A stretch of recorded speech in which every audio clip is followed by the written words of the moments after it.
Warahmatullahi wabarakatuh. Alhamdulillahilladzi arsala rasulahu bil huda wa dinil haq liyudhhirahu ala dini kulli walau karihal musyrikun.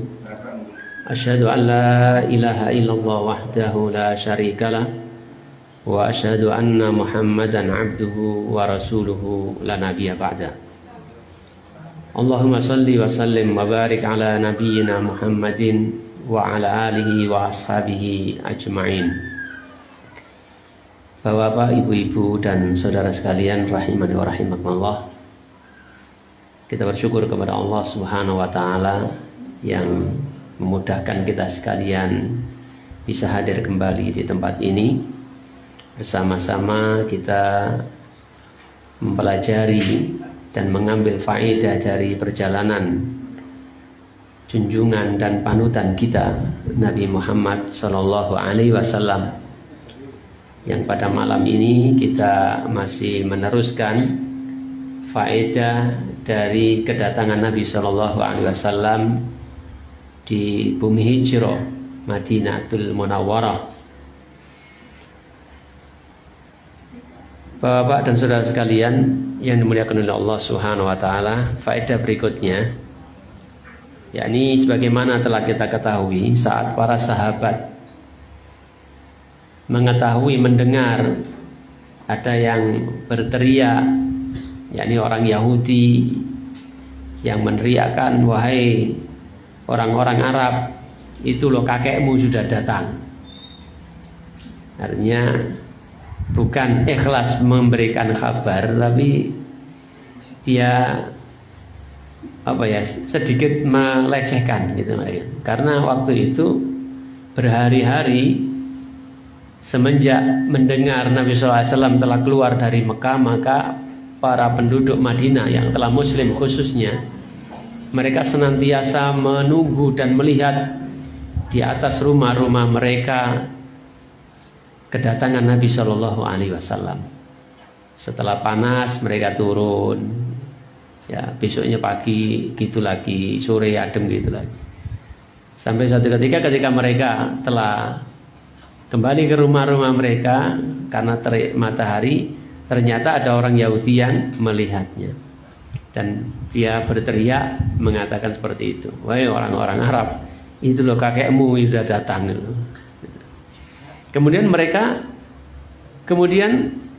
berbondong-bondong mengarahkan pandangan dan tubuh-tubuh mereka mendatangi tempat yang mengarah kedatangan Nabi Shallallahu Alaihi Wasallam.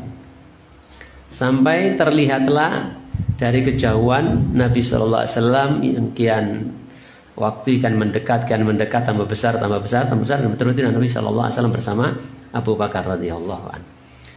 Maka kaum muslimin dengan penuh rasa gembira dan kekaguman mereka bertakbir dan bertasbih, ya.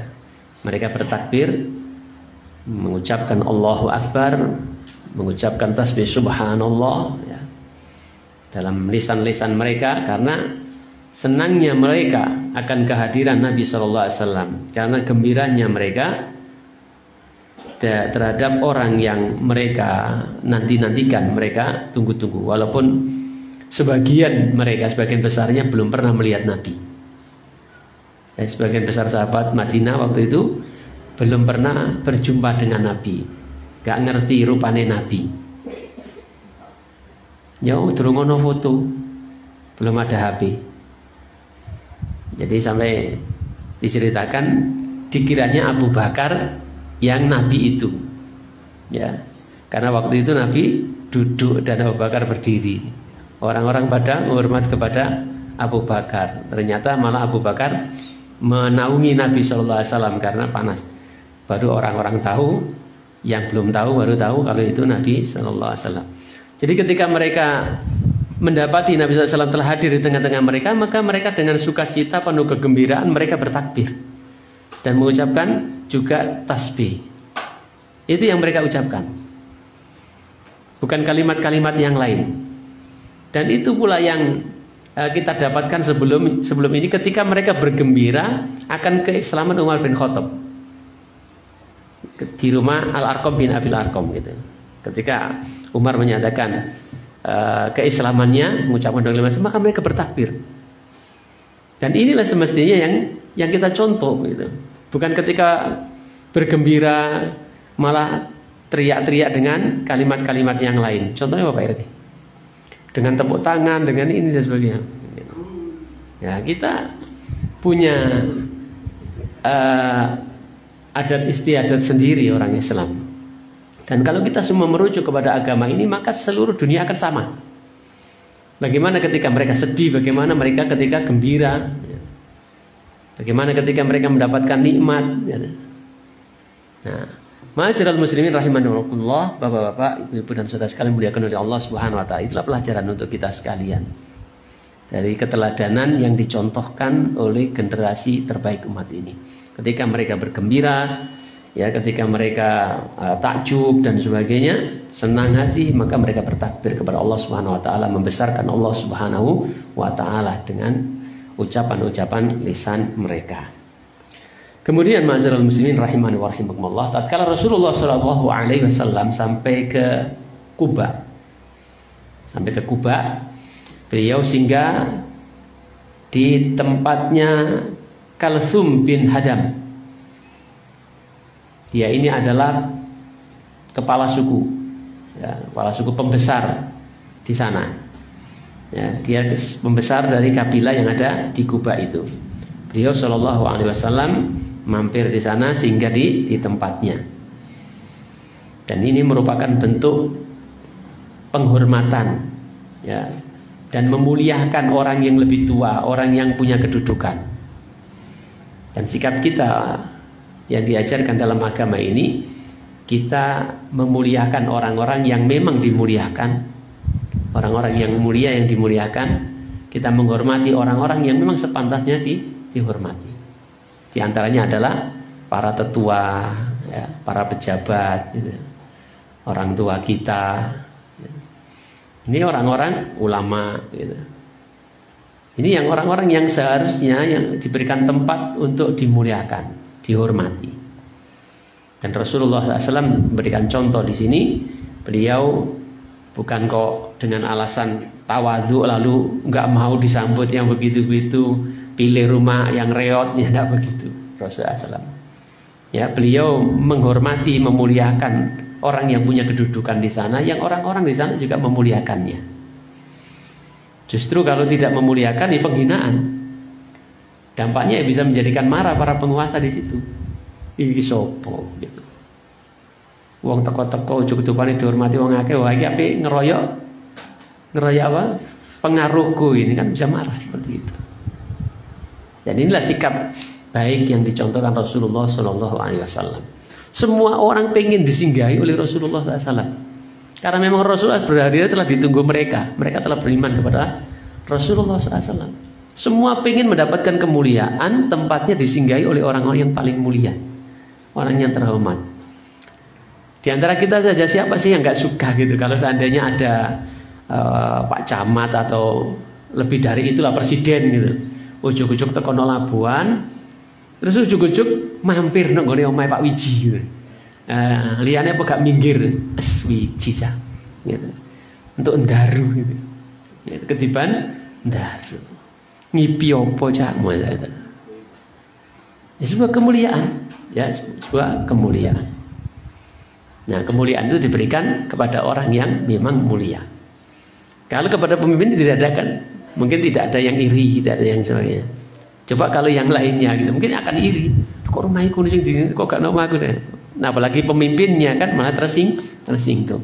Sekali lagi inilah sikap yang dicontohkan oleh Rasulullah Shallallahu Alaihi Wasallam, memuliakan orang-orang yang memang mulia, ya. Menghormati orang-orang yang memang terhormat di tengah masyarakatnya. Beliau Shallallahu Alaihi Wasallam singgah sampai di Kuba, singgah di tempatnya Kalsum bin Hadam karena dia adalah kepala kabilah. Ma'asyiral muslimin rahimani wa rahimakumullah, maka di sini kita mengetahui betapa baiknya pergaulan Rasulullah Shallallahu Alaihi Wasallam, betapa baiknya akhlak dari Rasulullah Shallallahu Alaihi Wasallam yang seharusnya ini menjadi contoh bagi setiap kita orang yang berislam, orang Islam, agar senantiasa ada di dalam hatinya sikap yang baik seperti ini di dalam bermuamalah, di dalam bergaul di antara sesama kita. Kemudian ma'asyiral muslimin rahimani wa rahimakumullah, baiknya akhlak atau sikap Rasulullah Shallallahu Alaihi Wasallam terhadap para pemimpin kabilah Ansor, orang-orang yang mereka para pemimpin ini mereka selalu membuka rumahnya untuk kedatangan Rasulullah Shallallahu Alaihi Wasallam. Mereka siap memberikan bantuan perlindungan kepada Nabi Shallallahu Alaihi Wasallam, membuka jalan dari Kuba sampai Madinah kota. Dan mereka senantiasa mempersilahkan Rasulullah Shallallahu Alaihi Wasallam untuk mampir ke rumah mereka dan siap menjamu dan berikan bantuan kepada Rasulullah Shallallahu Alaihi Wasallam.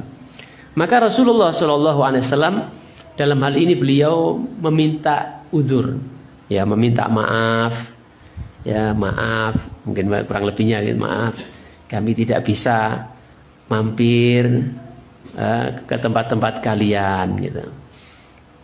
Rasulullah SAW hanya mengatakan khallu sabilaha fa innaha ma'muratun. Jadi Rasulullah SAW meminta maaf kepada mereka. Ada yang narik-narik ontahnya supaya ke tempat rumahnya, ke rumahnya dan sebagainya. Semua ingin diampiri Rasulullah SAW. Tapi Rasulullah SAW meminta maaf kepada mereka semuanya, dan beliau mengatakan khallu sabilaha fa innaha ma'muratun. Lepaskanlah, biarlah dia berjalan, berikanlah dia jalannya, karena sesungguhnya dia ini ada yang memerintah. Ini bahasa Rasulullah. Pilihan kata yang sangat bagus, yang dengannya tidak menyinggung setiap orang yang menginginkan dikunjungi atau diambil rumahnya oleh Rasulullah SAW. Ya, jadi Rasulullah SAW tidak ya mampir salah satu dan sebagainya. Ini akan menyakiti mereka-mereka yang tidak diampiri oleh Rasulullah SAW. Tapi dengan perkataannya berikanlah jalan, kok usah ditarik-tarik mas, tolong mas, biarkan dia melaku dewi untuk ini, karena sesungguhnya dia ada yang memerintah. Gitu. Ketika sampai di Madinah pun Rasulullah SAW mengatakan almar'u ala rahlihi, seseorang itu mengikuti tunggangannya. Wis gak usah ditarik-tarik rono-rono. Awak dhewe iki anut untoe awak dhewe. Ini bahasa yang cukup indah, cukup bagus, tidak menimbulkan ketersinggungan kepada orang-orang yang menginginkan Rasulullah SAW singgah di tempat mereka. Juga tidak merasa Rasulullah SAW tidak suka kepada mereka. Tidak ada perasaan dengan kalimat ini, insya Allah tidak ada perasaan wah Rasulullah SAW gak senang be aku, jangan, gak ada begitu. Karena Rasulullah SAW tidak menentukan ya oke, saya kasih fulan si A, tidak begitu. Gitu. Tapi yang menentukan adalah ontanya. Dan Rasulullah SAW mengatakan biarkan dia, onta ini ada yang memerintah. Siapa? Ya Allah Subhanahu Wa Taala. Di mana dia berhenti maka Rasulullah SAW berhenti di sana. Dia berhenti di rumah Abu Musa al-Asy'ari, Rasulullah SAW berhenti di sana. Gitu. Jadi tidak ada kecemburuan sosial, tidak ada rasa iri dan dengki, dan juga tidak ada rasa bahwasanya Rasulullah SAW tidak suka dengan saya. Gitu. Jadi ini bentuk pilihan kata dari akhlak yang ada pada diri Rasulullah SAW, dan ini harus kita pelajari. Yakin ini harus kita pelajari. Kita ketika berbicara, ketika menyampaikan misalnya gitu, kita berbicara dengan siapa, dengan orang tua atau dengan sesama kita. Dimana sekarang ini krisis akhlak yang mulia. Ada murid dek guru itu ya kayak CS wae gitu. Apa ngono Pak RT? Ya, soalnya aku ya tadi guru katanya harus ngono. Gitu. Jadi lihat guru-guru sekarang itu ya gitu. Apa karena Pak gurunya yang memang mendidik seperti itu? Gitu. Wow alam. Muga gurune ya nom-nom tadi. Gitu. Jadi kadang-kadang muridnya rokokan ya ditawani gurune. Pak rokok Pak. Nah, yes. Luar biasa. Guru dia dijak ngopi. Pak ngopi kak, kalau Pak. Apa Pak? Kalau metu dulu. Lu guru dia digojlok ngono iki. Ini ngomong dengan yang tua, yang mestinya dihormati sebagai guru, digugu dan ditiru. Ini sekarang ono ini. Ma'asyiral muslimin rahimani wa rahimakumullah, maka sesungguhnya Islam telah mengajarkan kepada kita sekalian akhlak yang mulia dari sosok pribadi panutan kita, yaitu Rasulullah Shallallahu Alaihi Wasallam. Nah, dari sini kita mengambil faedah, ya, mengambil faedah tentang kebaikan akhlak Rasulullah SAW, dan dari sini pula, ya, kita mencontoh bagaimana berislam yang baik itu, ya, dengan mencontoh Rasulullah akhlaknya, termasuk dalam bertutur kata, bergaul, bermuamalah dengan sesamanya. Wis gak bosok, nama gurune digojlok, bapake digojlok, Pak Dene digojlok, imam masjidnya digojlok. Nah ini, ya. Jadi Islam itu bukan sekedar kita melakukan kewajiban sholat, waya Ramadan ya puasa, kemudian ikut taraweh, tadarusan dan itu, bukan hanya itu. Ya, Islam itu menyangkut seluruh kehidupan kita. Dari kita bangun tidur sampai kembali kita tidur, bahkan dalam tidur kita diatur oleh Islam, oleh syariat Islam ini, dan semuanya jelas ada contohnya dari Rasulullah SAW. Allah Subhanahu Wa Taala mengutus Rasulnya dari jenis kita manusia, bisa dilihat, bisa didengar, bisa diteladani. Tinggal bagaimana kita mengambil Islam ini secara total atau sebagian. Orang sudah merasa cukup dengan sholat, dengan puasa, dengan haji. Padahal Islam lebih dari itu. Bapak-bapak, ibu-ibu dan saudara sekalian muliakan oleh Allah Subhanahu Wa Taala. Kita kembali lagi ke sini. Jadi ketika Rasulullah SAW berjalan dengan ontanya, ya, dari Kuba menuju Madinah, sebagaimana yang sudah kita sama-sama ketahui pada pertemuan sebelumnya, banyak sekali dari kaum muslimin yang mencintai beliau, ya, menyambut beliau di jalan-jalan untuk mampir ke tempat mereka dan lain sebagainya. Rasulullah SAW dengan bijak, Rasulullah SAW memohon maaf, Rasulullah SAW dengan akhlak yang mulia, Rasulullah mengatakan, biarkanlah unta saya ini berjalan karena sesungguhnya dia ada yang merintah, ya. Atau seorang itu, saya ini hanya mengikuti apa yang unta ini berjalan, ya. Seorang itu mengikuti kendaraannya. Ini bentuk pilihan kata, dan itu sudah diisyaratkan oleh Allah Subhanahu Wa Taala dengan kebaikan akhlak Rasulullah ini, di mana Allah Subhanahu Wa Taala berfirman, wa innaka la'ala khuluqin azim, dan sesungguhnya kamu Muhammad mempunyai akhlak yang mulia, akhlak yang tinggi, akhlak yang agung, dan sesungguhnya kamu Muhammad di atas akhlak yang agung.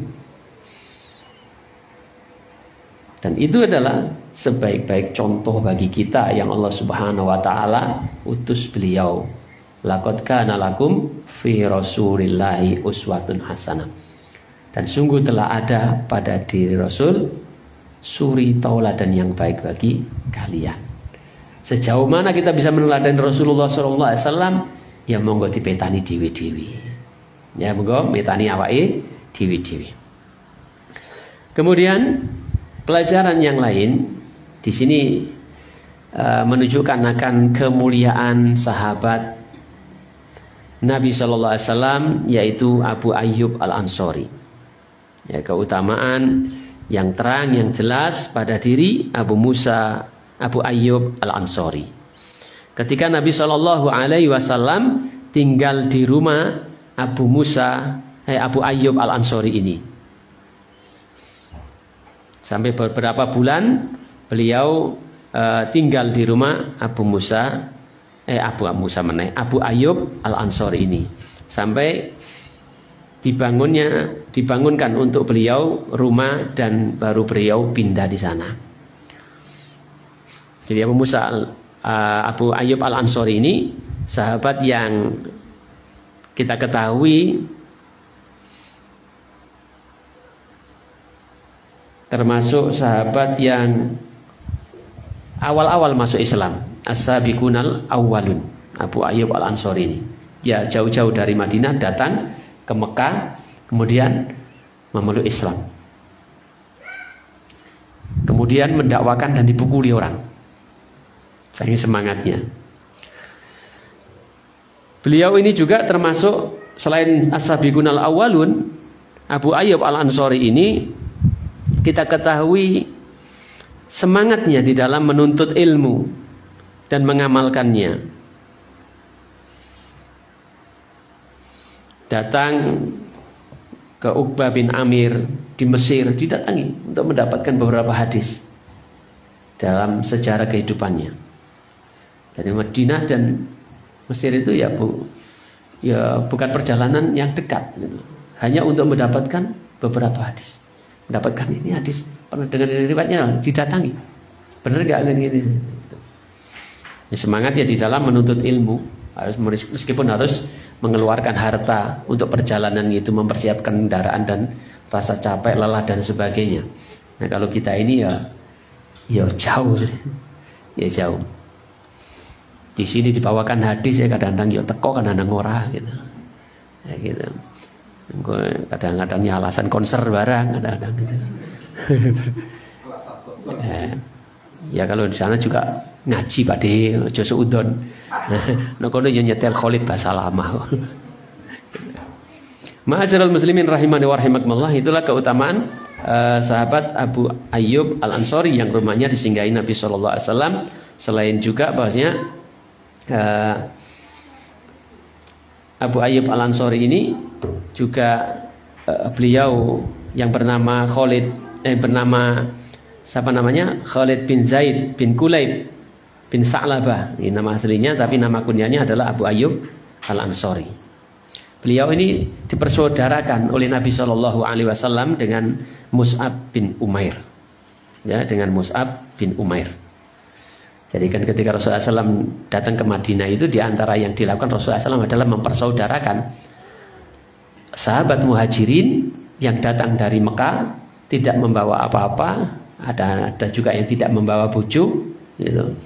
Kemudian dipersaudarakan dengan penduduk setempat, sahabat Ansor, dan diajak pulang, ya. Dan betul-betul kayak saudara tenan, bahkan mengalahkan saudara sendiri, padahal baru kenal, saudara ketemu gede. Tapi pergaulan keduanya itu luar biasa. Memang di dalam persaudaraan Islam itu kadang-kadang bisa mengalahkan persaudaraan dengan nasab. Ya, persaudaraan dengan, walaupun tidak mendapatkan warisan gitu, bukan ahli waris, tapi persaudaraan dalam Islam itu luar biasa. Kalau kita baca hadis dari Nabi Shallallahu Alaihi Wasallam dan praktek dari para sahabat yang dididik Nabi Shallallahu Alaihi Wasallam, bagaimana mempraktekkan persaudaraan di dalam Islam itu. Mereka rela berkorban untuk saudara muslimnya. Misalnya satu contoh saja, ketika dalam kondisi kritis, dalam suatu peperangan, kemudian dalam kondisi kena tebas sana sini, kondisi kritis, dia haus, minta air. Lalu ada sahabatnya yang mau kasih minum. Ketika mau minum, dia mendengar sahabatnya yang di sebelah sana juga minta air. Kamu kasihkan air sana dulu. Jadi dia rela mengedepankan saudaranya dibandingkan dirinya. Kalau kita, ono sekowe royokan, nak kentean disi, aku sate ini, pokoknya sate guli, kentean disian. Orang kok dulu disi menggo enggak gitu. Ya. Piye Pak RT? Loh, sak bendino mangan nek kene lah. Ya kita belajar kan untuk memperbaiki diri kita sendiri. Kita mengaca dengan apa yang kita pelajari ini. Sahabat itu lebih mementingkan saudaranya, bahkan sampai dalam kondisi kritis pun Dia rela berkorban untuk saudaranya. Saudaranya pun begitu. Air, ketika dia mau kasih minum, gitu, sana minta air, kamu sana dulu, kasihkan dulu sana. Saudara kita, katanya. Sampai mumet, terus kini mati, gak sempat minum air. Sampai sedemikian itu. Siapa di antara kita yang ketika bersaudara bisa seperti sahabat Muhajirin dan Ansor ini? Zaman di bojo telu, bojone iki jomblo bloi, ganti popo. Sahabat berani menawarkan, zaman lihat istriku, mana yang kau pilih, tak ceraikan, kamu nikah sama dia. Biaya pernikahannya tak bayari, tak kasih mahar. Ada di antara kita seperti itu? Gak ada. Dalam persaudaraan ini, sahabat yang dari Muhajirin gak punya apa-apa. Saya punya harta, saya punya rumah 2, saman pek siji, setoi tak gawe aku dewe bojo. Saya punya pasar, punya los separuh idang. Sampai sebegitu. Ini saudara baru ketemu, gak kenal dari kecil. Hanya karena Islam lah mereka dipersaudarakan. Dan ditegaskan oleh Nabi SAW, kamu bersaudara dengan ini. Sampai sedemikian itu. Nah kita, mbak dulur dewi ya kadang royoan kok. Ya, mbak dulur dewi kadang-kadang padu gara-gara dunyo, gara-gara warisan. Padahal Allah Subhanahu Wa Taala sudah jadikan, Allah yang jadikan kalian kita ini bersaudara. Nasab kita di adikku, kita di kakakku. Allah yang jadikan bersaudara. Tapi kalah dengan para sahabat yang Rasulullah SAW jadikan saudara. Sama-sama gede, sama-sama dewasa, sudah pada nikah. Kita dipersaudarakan oleh Allah mulai dari kecil ketemu. Gede-gede, bapak mati, maknya mati, jadi musuh. Jadi musuh. Bagaimana kalau kita timbang dengan persaudaraan dalam Islam? Gitu. Ya itu sangat jauh. Makanya ojo rumangsa paling Islam dhewe, ojo rumangsa paling bener dhewe dari wong-wong sebelah itu. Gitu. Kita ini memang belum benar, kita belajar untuk benar gitu. Belajar untuk benar gitu. Ma'asyiral muslimin rahimani wa rahimakumullah. Jadi Abu Ayyub Al-Ansari ini dipersaudarakan oleh Rasulullah SAW dengan sahabat Muhajirin, yaitu Mus'ab bin Umair. Seperti juga sahabat-sahabat yang lainnya, Salman Al-Farisi ya, dengan Abu Musa Al-Ansari dan lain sebagainya. Kemudian bapak-bapak, ibu-ibu dan saudara sekalian dimuliakan oleh Allah Subhanahu Wa Taala. Pelajaran berikutnya, bahwasanya Rasulullah Shallallahu Alaihi Wasallam ketika sampai di Madinah itu, yang pertama dapat dibangun oleh Rasulullah SAW adalah memulai pembangunan masjid. Sebelum beliau membangun rumahnya sendiri. Jadi beliau masih tinggal di rumah Abu Musa Al-Ansari, Abu Ayyub Al-Ansari. Beliau Shallallahu Alaihi Wasallam mengajak para sahabat memulai pembangunan masjid. Ini menunjukkan akan pentingnya masjid, ya, pentingnya masjid bagi kaum muslimin. Rasulullah SAW tidak membangun pasar, tidak mendahulukan membangun rumah, tapi pertama-tama yang dibangun adalah masjid. Bersama para sahabat, beliau membangun masjid dulu.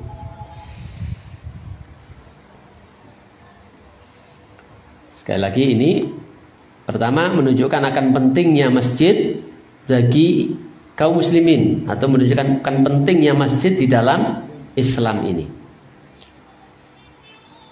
Maka dengan adanya masjid itu akan terlaksana banyak hal.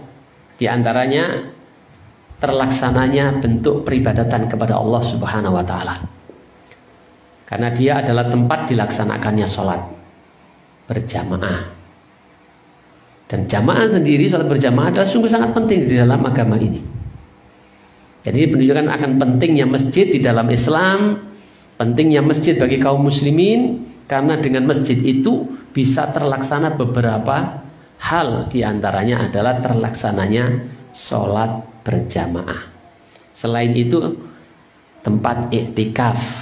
Selain itu pula tempat di dalam memberikan nasihat, memberikan pengajaran kepada umat. Selain itu apa lagi?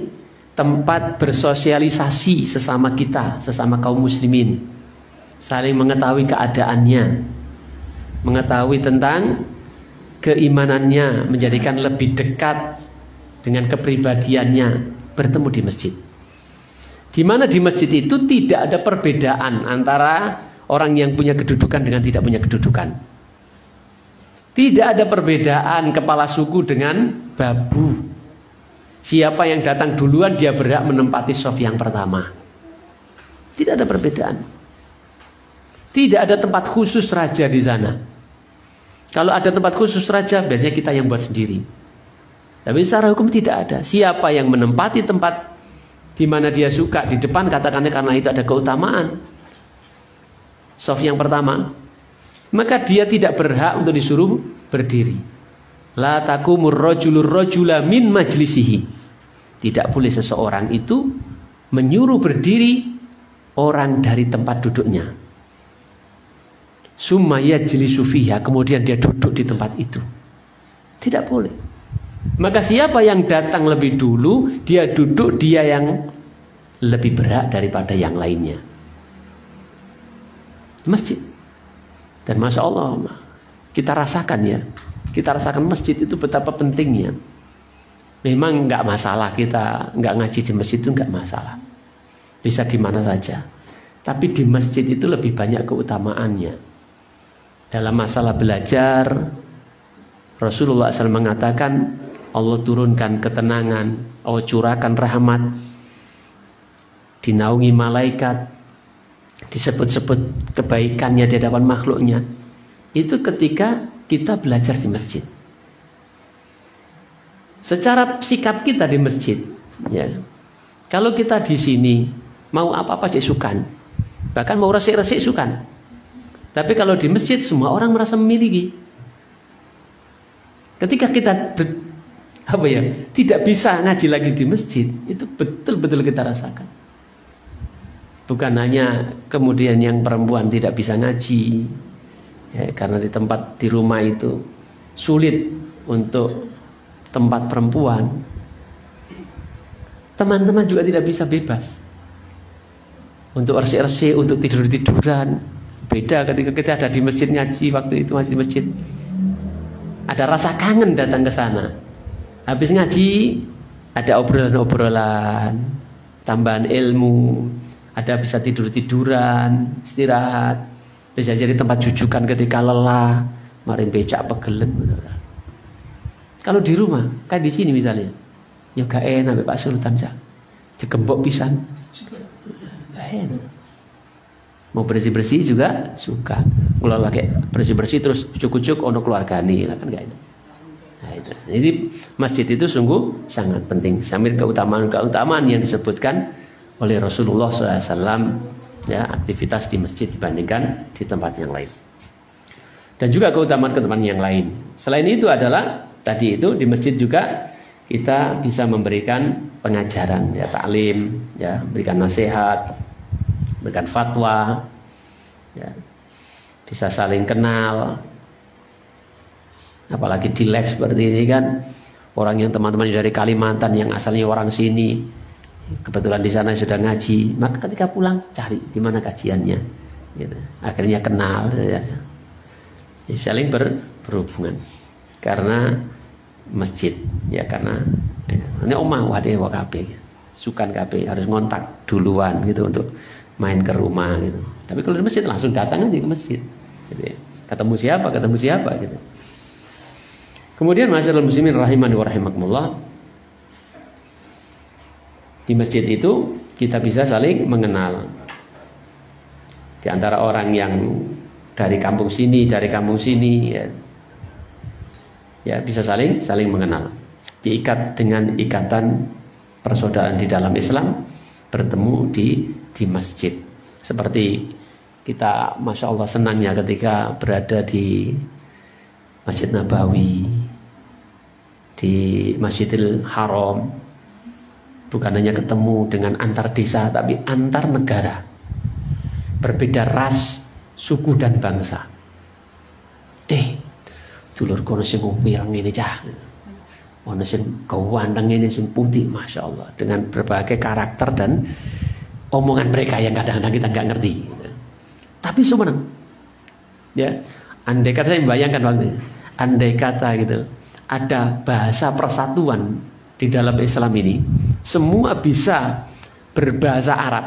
Ada bahasa persatuan umat Islam, ada bahasa Arab. Andai semua orang Islam ini bisa berbahasa Arab, masa ondane senenge cahal. Ketemu dulure teko pojok kutub utara kono, kutub selatan. Masa semeneng gitu. Sayangi kok pakai bahasa isyarat tok. Gitu. Kalaupun bisa ya bahasa Al-Fatihah. Ada semua bisa baca Al-Fatihah. Ketika bingung cari Masjidil Haram, karek ngomong aja, ihdinas siratal Masjidil Haram. Oh iya gitu. Oh iya, paham dia, paham. Siratal mustaqim. Nah, syukran. Ini syukran. Dia jalan sana, ada jalan dua. Loh, iki sing belok apa sing terus? Mungkin sing belok rada gede. Delok. Dulure sing mau iku teko ado. Walad dolin mustaqim. Sing kono amin. Terus ya itu, Pak. Masyaallah muslimin rahimani wa rahimakumullah. Nah, itu sekedar cerita yang diceritakan oleh Abdurrahman Ar-Raisi, itu yang pernah kita baca. Orang Sunda atau orang Jawa ketemu podo Indonesia ini. Karena kalau orang Jawa ketemu dengan orang Sunda, ketika tanya Masjidil Haram dengan orang yang kulitnya hitam nggak paham, ada kulitnya putih nggak paham, ada yang rambutnya merah nggak paham, bingung deh. Ketika dilihatnya ada orang yang sama dengan dia, kulitnya apa jenenge sawo matang, dedek-dedek yo kurang luweh gitu. Padha wae teko ati wis guyu-guyu. Assalamualaikum, waalaikumsalam. Dijak ngomong iki gak iso bahasa Indonesia soalé. Dijak ngomong, "Mas, ngapunten. Masjidil Haram dateng budi gak arai?" Lo enggak, sudah. Nah, sudah gak ngerti gitu. Iki piye malah bingung meneh. Kulite padha iki padha kok gak paham gitu. Oh iya waduh. Ihdinas siratal Masjidil Haram. Kafe Al-Fatihah. Bapak-bapak, ibu dan saudara sekalian muliakan Allah Subhanahu wa taala. Kita lanjutkan.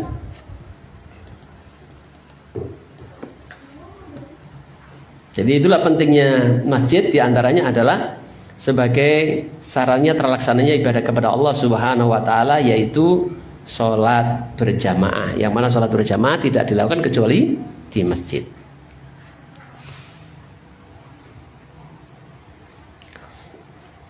Jadi keutamaan memakmurkan masjid, ya diantara juga keutamaan memakmurkan masjid. Kemudian keutamaan sholat berjamaah tadi.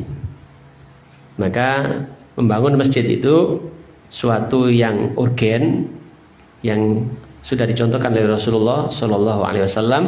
Beliau membangun masjid ketika sampai di Madinah sebelum membangun yang lainnya, termasuk rumah beliau sendiri.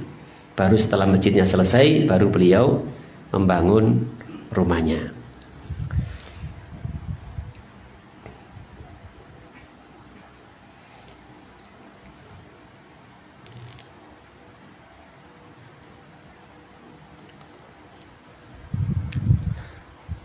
Kemudian bergabungnya Rasulullah SAW dengan kaum muslimin di dalam pembangunan masjid ini menunjukkan akan tawaduknya Rasulullah Shallallahu Alaihi Wasallam.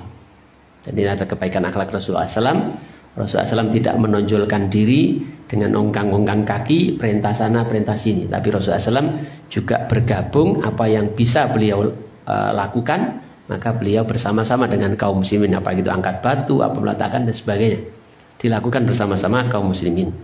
Maka kita mengetahui tentang ketawaduan, kerendahan hati dari Rasulullah SAW. Mungkin ketika mau ngangkat di atas, beliau harus merunduk supaya sahabat naik ke punggung beliau, nggak masalah. Gitu. Ya seperti itu tidak masalah. Ini adalah bentuk ketawaduan Rasulullah SAW. Angkat batu seperti kuli, nggak masalah. Ya, karena Rasulullah SAW bukan orang yang ingin menonjolkan dirinya. Rasulullah SAW bukan orang yang haus akan kehormatan, tapi Rasulullah SAW adalah sosok yang tawadhu, rendah hati, ya, rendah hati.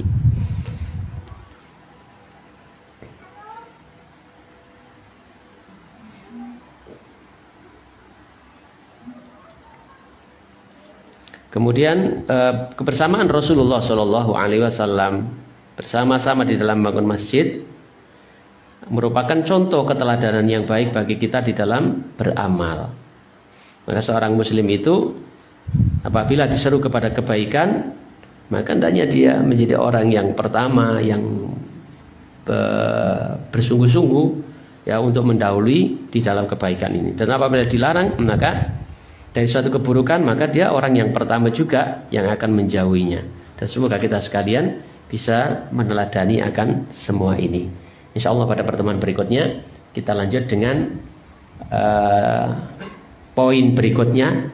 Setelah membangun masjid, maka Rasulullah SAW nanti akan mempersaudarakan di antara sahabat Muhajirin dan Ansor.